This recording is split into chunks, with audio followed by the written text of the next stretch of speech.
Excellent. All right, well, welcome everyone. This is the Colorado Balance of State CE Provider Workflow Training, and we are very happy to have you here today. We are going to, in this training, we're going to walk through the workflow that's been established through the work with the Colorado Balance of State leads and the other Colorado Balance of State regions to establish a thorough and effective CE system within your statewide homeless response system. So I'm Melissa Wheeler. I am a project manager with the Professional Services Department at BidFocus, and I have been working on this project for a little over a year. And I am also joined with my colleague, Ashley Wen, a fellow lead project manager on this project, and she has been working with this project even longer than I have. And we are very excited to be here today. Well, I will be leading the training today for the provider workflow. Ashley's going to be in the background, checking the chat, doing all of the background, letting people in, that kind of stuff. So if you have any issues during the training, please feel free to post it in the chat, or we're a pretty laid back crew. So if you want to just unmute yourself and talk to us, feel free to do that as well. All right, well, let's go ahead and get started. We have an hour today, and it's very possible that it won't take an hour. I know that won't make any of you terribly sad, but just wanted to note that we will have plenty of time for questions. We'll have plenty of time to review or look at anything that needs to be looked at in addition to what we talk about in our slides. All right, so here's our agenda for today. And my goal is to cover what you need to do in Clarity when you receive a referral within Clarity. So we will cover the following topics with you today. So what's happened before? You're jumping in as a provider today, and a lot has happened before you've gotten here. And we're gonna go through that a little bit and kind of let you know where things are whenever you pick up on this process and this workflow. We're going to talk about referral notifications. We're going to talk about pending referrals tab, changing the status of referrals, denying a referral, accepting a referral, and then just a little bit about some helpful reports that might be there for you whenever you need them. So let's jump into what happens before. So you're coming into this workflow at an integral time. And as a provider, you probably would benefit from knowing a little bit about what's happened before you get to this stage. So a lot has happened before, actually. Clients that are entering into the coordinated entry system have been assessed. They've been engaged. They've had people out there on the streets with them, engaging them, putting them through outreach programs, putting them through diversion programs. Enrolling them in diversion programs, having those housing needs assessment questions and assessments done with them before they get to you. They've had crisis assessments. They have been rendered services, even at both of these points in diversion and through our crisis assessment part of the workflow. So you are coming in as a provider, and a lot has probably already happened before we get to you here. Before they get to you, before they are referred to providers, they have also been enrolled in coordinated entry. We have, as you can see, kind of 3 separate entries that a client could be entered into: diversion, street outreach, and coordinated entry. And there are services that happen that you might see in the system while you're working with a client that have all been done as well. Housing needs assessments have been done. For a lot of you, that's the VI SPDAT. And depending on what type of client is coming to the table, there will be different VI SPDATs that have been done as the housing needs assessment. They also have been referred to our community queue. That's a piece that we just went over in our matchmaker training. And so if that's a piece that you are going to be a part of, you will want to watch that matchmaker training so you know how to get your clients from coordinated entry and enrolled into and referred to the community queue. And then in some cases, they've already been exited from coordinated entry. But we'll talk a little bit more about this and how you play a role in that. All right, love it. Let's talk about referral notifications then. So staff can be assigned to each program, indicating who should receive a notification when a referral is sent to a program. So the notification will come through email and the email that's associated with their user account, as well as their Clarity inbox. So if there's staff changes, they will want to make sure and update those contacts by contacting their system administrator or the BitFocus help desk. There are also links within the notifications that can take you directly to the referral in Clarity Human Services. So those are handy. As a reminder, the Colorado Balance of States referral preferences are set to 7 days for pending referrals, 14 days for pending and process referrals, and 90 days for referrals that have been sent through the enrollment. And we're going to talk through a little bit more about this as well. Let's talk a little bit about referral notifications, and let's drill down into what I just said about the 7 days, 14 days, 90 days.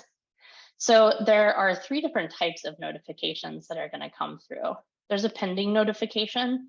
And basically what this means is it means that the status of the referral says stays in pending for more than 7 days.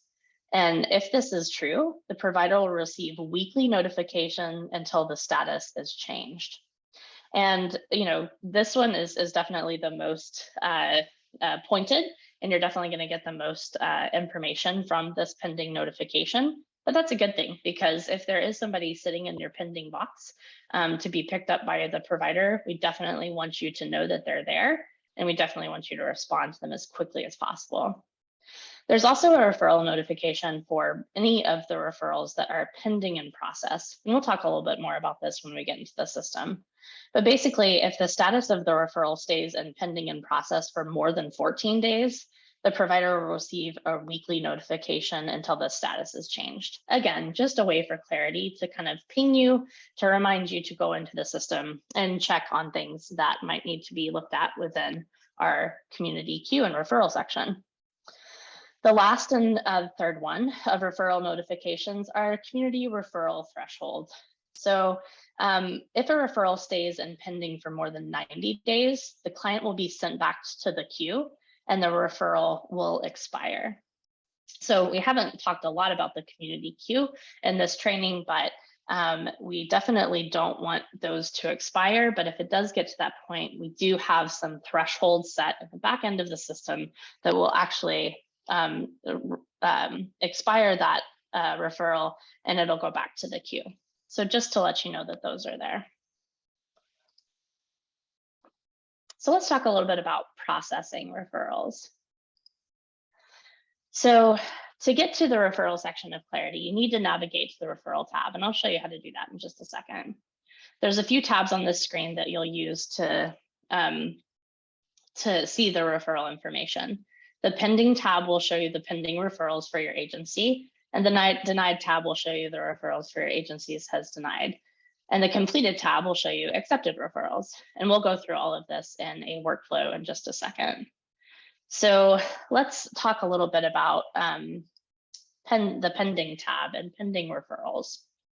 Again, this tab shows you all of the referrals pending for your agency. However, there are filters that you can use to filter by program, date of referral, client name, etc. Once you've received a notification that a referral has been sent, you can come to the pending tab to locate that referral.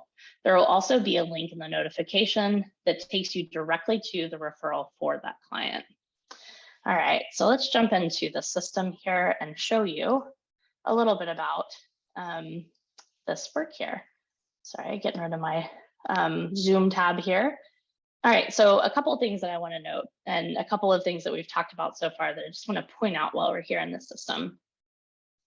I am switched into an agency called Loaves and Fishes Ministry of Fremont County. This is a provider. Oh, just got logged out. They decided I didn't need to be in there anymore.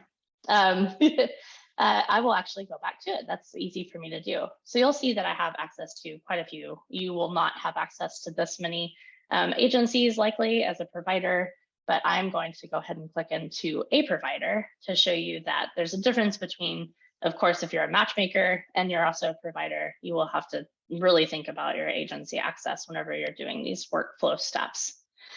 So I want to show you a little bit about the referrals tab, and how you locate that is right here at the top of the screen. And this is your search screen. So this is where it comes by default when you log in. So when I click into referrals, I can see here that it lands me directly on the pending tab, which is what we've talked about previously.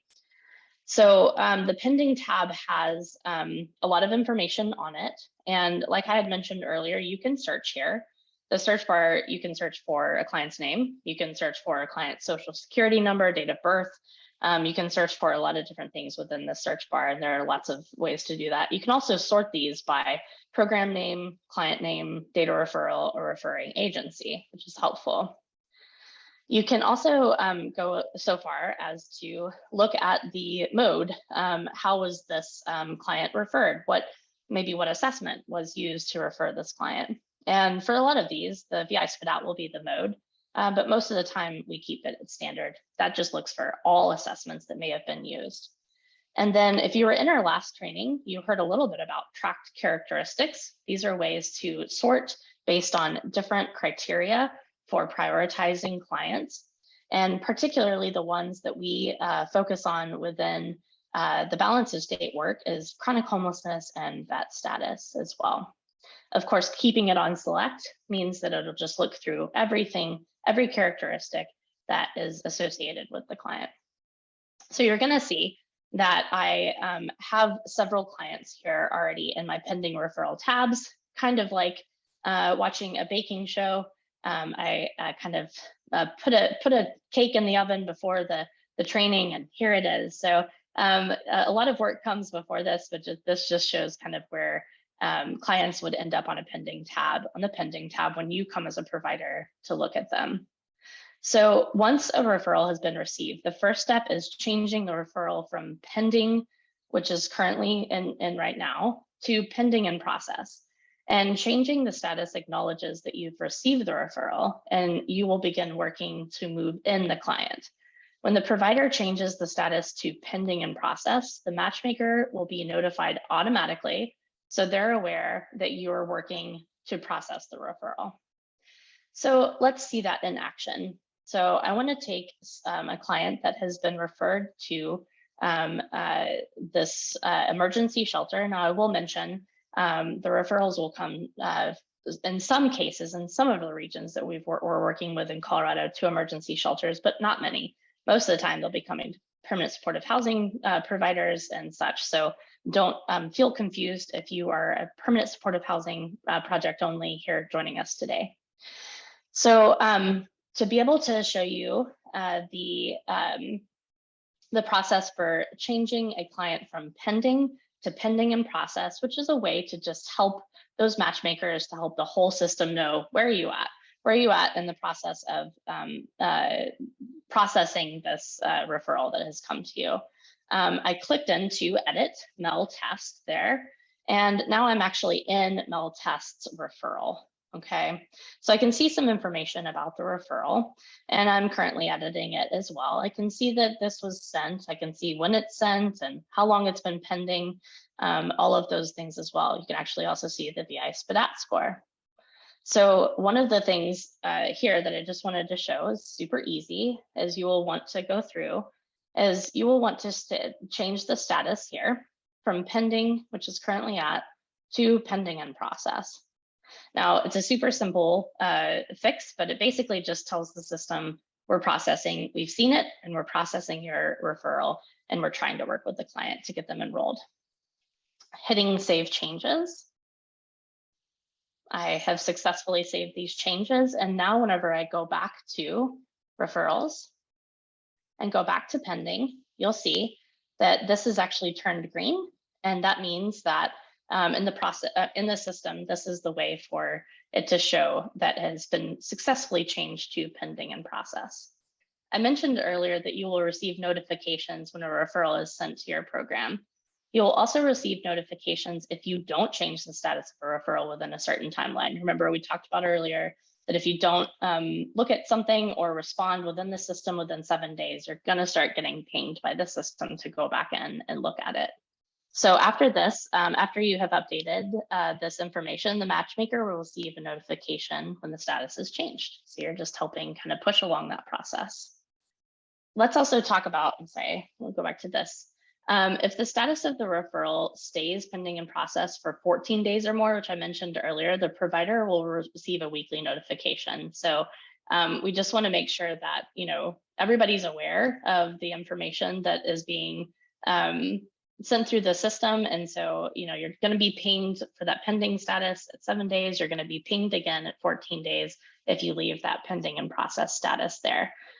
So just be aware of that. And it's honestly just easier to go in and deal with it in the system than get the nagging amount of emails that you'll get from the system itself.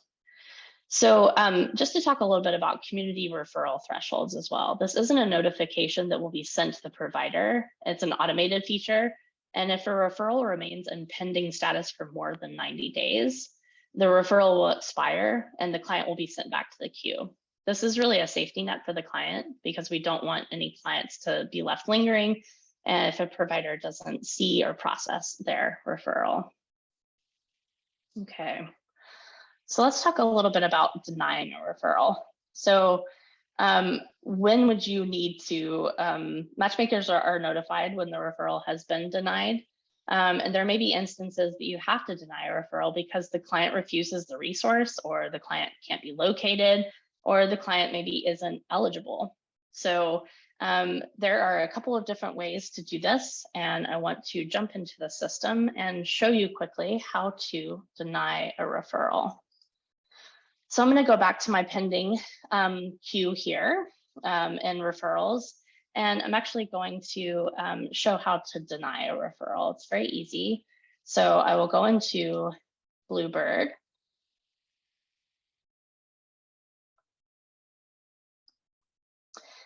We go back to that status again, where we were to do pending in process. And this time you're just clicking denied. You'll notice that whenever I did that, a couple of extra questions pop up. So one of the 4 additional fields will populate, send to community queue, denied. There are 2 different things that pop up, the denied by type and denied by reason. So you're going to be the provider here. So the type will be provider. And then the system is going to want to know a reason. So basically what you're doing is you're providing additional details and explaining the reason for the actual denial. And there's a lot to choose from here. Lack of eligibility, there's full capacity, there's no availability, the client refuses, the client didn't show up, there's all kinds of things as well. So we are going to say that the client refused services is here. There's also a text box field right underneath here for denied reason, where you can put any additional information about the denial in there that you might think would help a matchmaker, or might be able to help another provider in the system to understand why this referral was denied in the system. And you go ahead and click Save Changes. Oops. Oh, I didn't know that was required. Now I do. So let's see. The client was not able to work with the team and refused.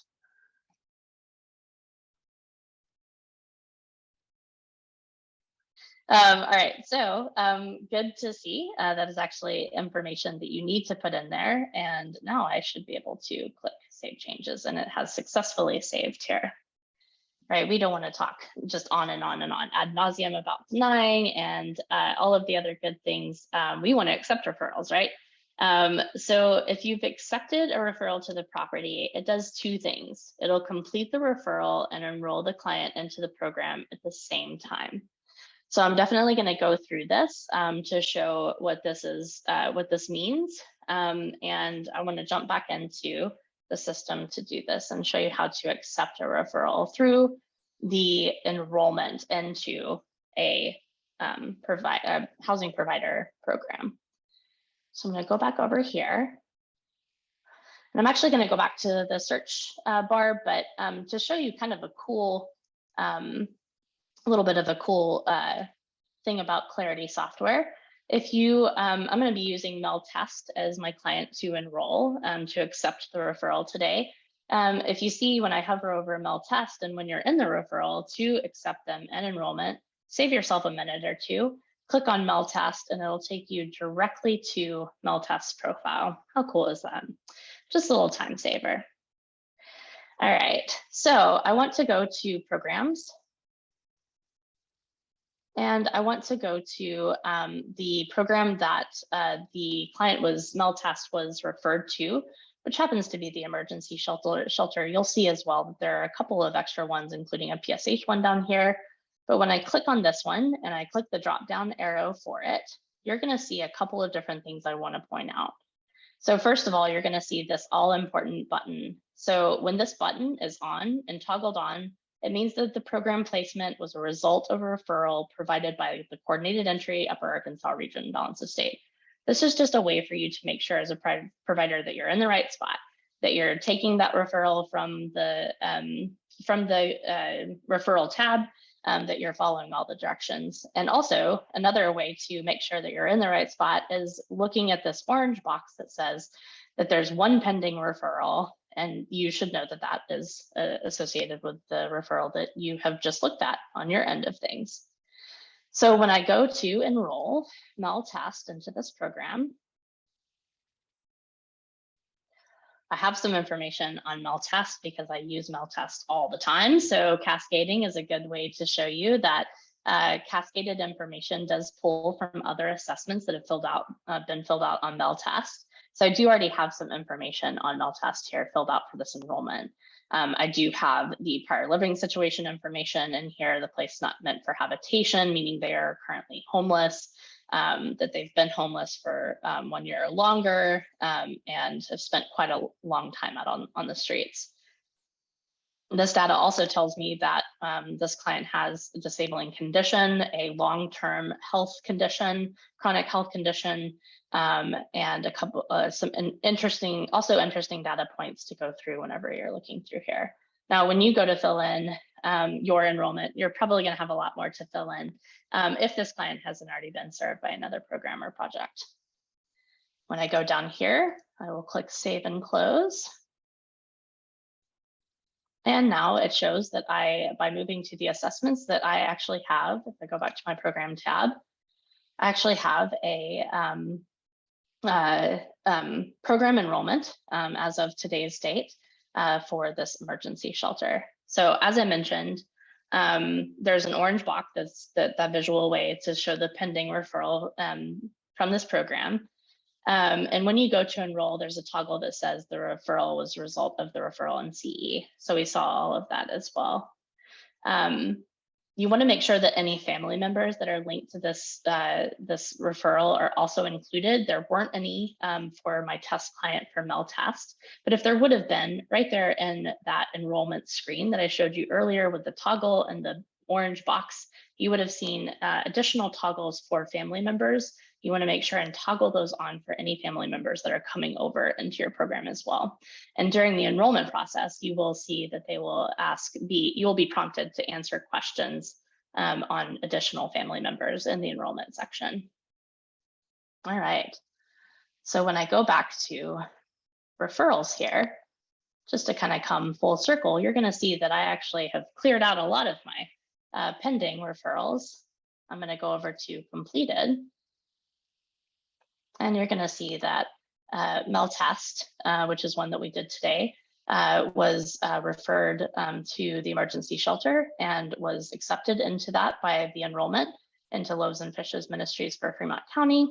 And you'll also see that we also completed by denial the Bluebird as well. All right. So I just want to talk a little bit about move-in date. This is something you'll probably get hammered with. If you're anything like my COC that I came from in Austin, Texas, I feel like we talked about this forever and ever. I almost had a tattoo on my body at one point that said housing move-in date because it felt like for a while that's all I said in any meeting. So I thought it would be really cool of me to just hold up my arm and have like a housing move-in date tat. So I don't know, it's still on the fence of whether I want to do that or not. We'll see. Maybe like a henna tattoo, you know, that you can. It's a good idea. Yeah. Not permanent. I don't have to commit to it, but it's, yeah. You can workshop it. Maybe at like the bit focus conference, we can try that out. Oh, I like that, Denny. Excellent. That's a really good, yeah, because you don't have to commit to it. You can do it before a meeting, then you don't have to have it forever. So, because then forever you have to explain, what does housing move-in date mean? But it is important, all jokes aside, it is important to enter your move-in date when a client is housed. So particularly for permanent supportive housing programs, this is typically the same date you're enrolling the client into the program, like I showed earlier. For rapid rehousing, the process is a little different. And in most communities, they enroll the client in the rapid rehousing to accept the referral and start working with the client on their housing search. But once the client actually moves into their unit, staff will need to go back and make sure and enter that housing move-in date. All right, let's talk a little bit about exits. So a client should be exited from a housing or shelter program when they're no longer being served. That may be due to completing the program, maybe the client leaves or refuses services, or if the client passes away. When this is the case, the staff should exit the client from the program in clarity. And just to kind of hop into clarity here, I'm sure you've all done a million exits, but just to kind of wrap up our work with MEL test today, I'm going to get back into MEL's program enrollment here into our emergency shelter program. And you're going to see here that I have the ability to exit from this program.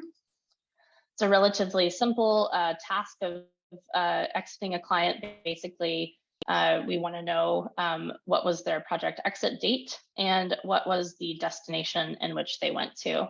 So let's say that MEL test exited due to staying or living with friends or for a temporary tenure. We would re-review their disabling conditions and barriers just to make sure that nothing changed at exit. We would also just re-review for best practice, income and sources, non-cash benefits, and health insurance to make sure nothing had changed before the client exited at the time of the client's exit. And we would go ahead and save and close. And then you can see that I have a nice exit date here for this individual. Something I don't think that I mentioned before was this cool little linky thing that shows next to, I'm sure that's the technical term for it, that shows next to this, this program enrollment that I did for the emergency shelter. It just shows you some information that it actually was referred by the coordinated entry program for the Upper Arkansas Valley. And it gives you that date that it was referred on as well. So anything that is accepted by referral will have that cool little linky thing there as well. All right, so let's talk a little bit about reports. If you've been joining us for the rest of this series of trainings, you know that reports are an important way and clarity to support your work. And the first report that I wanted to talk a little bit about today would be your referral statistics report. So this report will show you all of the referrals that are sent or received by an agency and the status of each referral. So this is just a good way to see if you don't want to go into Clarity Human Services or you can't, or you just want to look at it in a report form, it's a good way to be able to see who's been referred to your agency, those numbers of referrals that have been received by an agency, and then the status of those referrals themselves.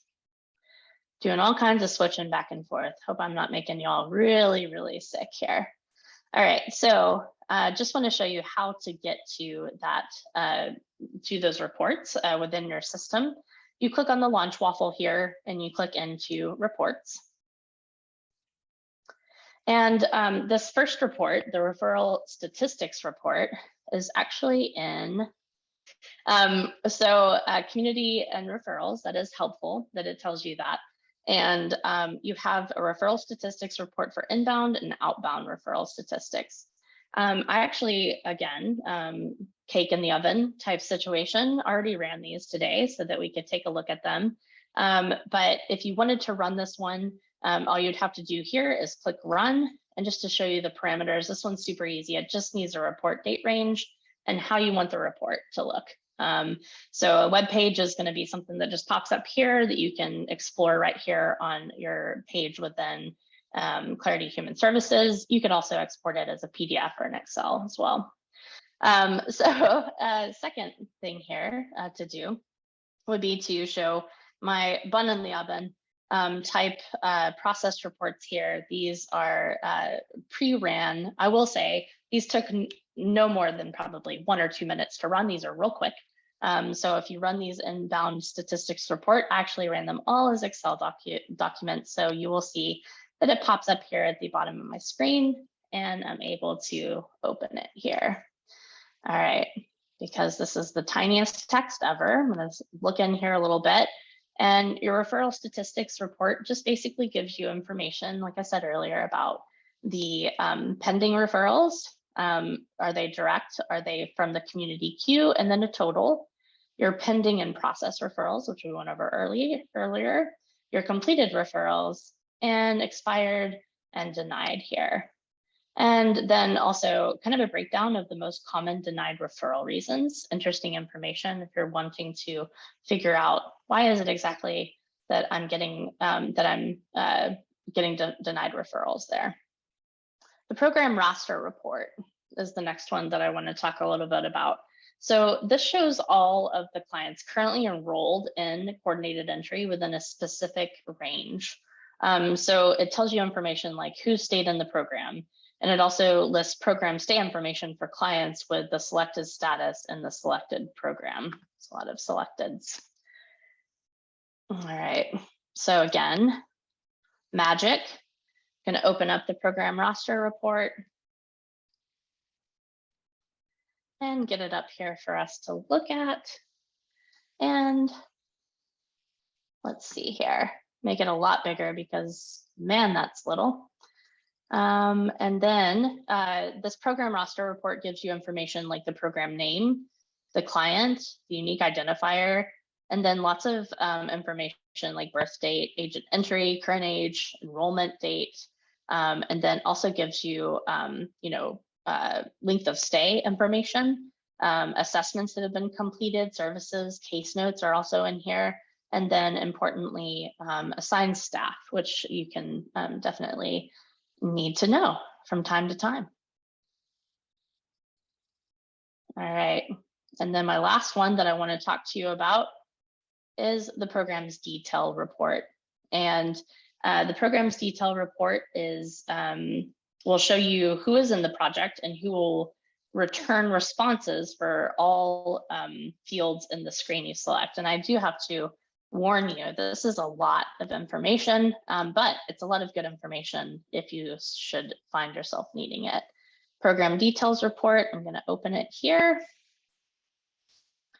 and pull it up for us to see. I actually should have shown you within the report section itself, but this kind of opens interestingly because it opens it in a zip file. And when it downloads, I selected Excel, and when it downloads in Excel, it gives you the opportunity to look at each different program within your zip file here. So I'm actually going to look at, I think, the emergency shelter one here. Nope. So it doesn't have any information, a lot like Ashley in the last training. Oh, it does. It has Bluebird. Excuse me. So again, this has a lot of information, but it basically breaks down all of the program details for this client for Bluebird. And so it pretty much gives you, I'll scroll through here slowly as to not make you dizzy, but pretty much gives you all of the information that you could possibly want on Bluebird all in one place. And of course, all of you Excel geniuses can do your work to kind of, filter these and things as to information that you might need to know. But it basically goes through and gives you almost every data point that's been collected on Bluebird. All right, I'm going to stop making you dizzy with that. Okay. Well, as promised, we're a little under time, which is not a bad thing. But I want to make sure and open up time at the end of here for questions. I see a couple of things extra in our chat, so just want to make sure I didn't miss anything along the way. No, you're all good. But do you mind if I steal the screen share for a moment? Absolutely. Only because yesterday in the assessor training, I don't know how many of you guys were there, but I forgot to share my question screen and I meant to share it because I think it's cute. So It's I way just better wanted than to my fix this out. question screen. Um, It's beautiful. But so I also wanted to add, just thinking about all the different notifications that Melissa went through. One thing that you can do if you're the person associated with your housing program who should be getting those notification emails, you'll want to make sure that you're set as the responsible staff member for that program. And this is something that your folks at CCH can help make sure is in place for you, because it's kind of on the system administrator side of things. But I think if nobody's listed there as the responsible staff member, it'll just kind of go to like the agency lead, and that may or may not be the right person. So if you are that person who should be getting those referral notifications, you'll want to make sure you're listed as the responsible staff member for the program that you need notifications for. So if you're not sure if you're the responsible staff member, or if you know you need to be added there, go ahead and send, or actually I should ask Denny and Rachel how you guys would prefer those requests come through, whether that should be through the HMIS support email or through maybe a help desk request, so they can keep track of that. But that'll help make sure, you know, those notifications are really useful, but we want to make sure they get to the right person for each program. So I know you guys may have different processes for that internally at your agency. Yeah, so if anybody, we're going to be putting together a list based on who's attended these trainings and our kind of understanding of the key players in different regions. We'll send that out to everybody to make sure that we have a really good understanding and that everyone is being granted the correct accesses into the system. But if you're not getting what you need, then definitely send a ticket to the help desk so that we can track those requests and make sure that those are all being completed in a timely manner and that we're not missing anybody in a jumble of emails. Excellent. Perfect. But that's all I had to add, Melissa. I just wanted to. Just a reminder, you know, certainly reach out with questions. Denny and Rachel are going to be in touch a lot with all of you now that this training series is done this week. And so expect to hear from them very, very soon about next steps for all of this. And it's been a pleasure, as always, working with Colorado. It always is. And so just want to thank all of you, especially those of you who have stuck with us through 3 trainings this week. Just want to thank you for your time, attention, and patience. So, all right, y'all. Well, we'll see you on the other side. And we hope that everything goes really great for y'all as you start to go live. And we'll talk to you soon. Thanks, everybody. Thanks, everyone. Bye, y'all. Take care.